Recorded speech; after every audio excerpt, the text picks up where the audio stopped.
Now to more local news on this Friday night News at 10. A pastor is trying to keep power lines away from a popular spot for weddings.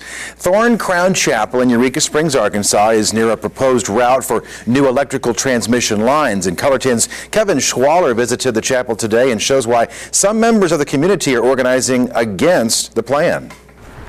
When you come out here, you can hear the sounds of the birds.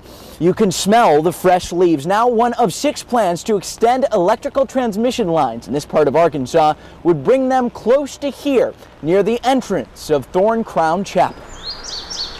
I think the word we hear most is peace. This chapel blurs the line between religious and natural sanctuary. Now something of solely human creation could greet visitors to the space Pastor Doug Reed embraces. It became far more than anybody he ever dreamed. Thorncrown Chapel was his dad's vision. Architect Faye Jones designed it. Faye used to say he wanted this place to look like someone dropped a seed here and it just kind of grew up out of the ground with everything else. A chapel in the woods. Roughly 300 couples celebrate their unions here each year.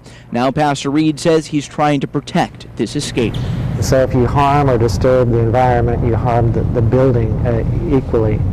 And we almost think that building the power lines this close to such a beautiful place would make a mockery of that whole concept. When we're talking about the structures that are going to hold these transmission lines, we're talking about things that are going to be about 3 times as tall as the chapel itself. I have bald eagles on my property, an endangered species. We hear the river, it's very peaceful. Eileen Powell says the preferred route in the plan would cross in front of her home. We came here for a healthier, better way of life. She says she lost her first house in New Orleans during Hurricane Katrina. It's unimaginable to be twice in one lifetime to lose your home and to face economic ruin again. Powell is now one of the founding members of a group called Save the Ozarks, fighting the power proposal. And it is designed to support that transmission system, serving those customers now and to prevent overloads that could impact reliability for those customers in the future. We asked spokesperson for Southwest Electric Power Company, or SWEPCO, Peter Main,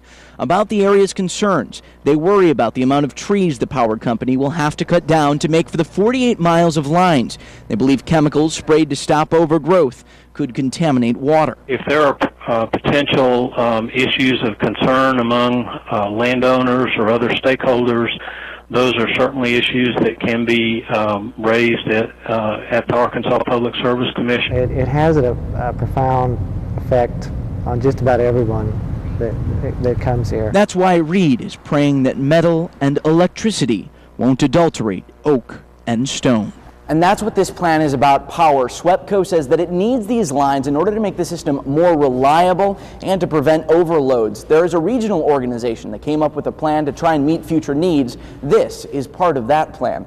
Reporting in Eureka Springs, Arkansas at Thorncrown Chapel, I'm Kevin Schwaller.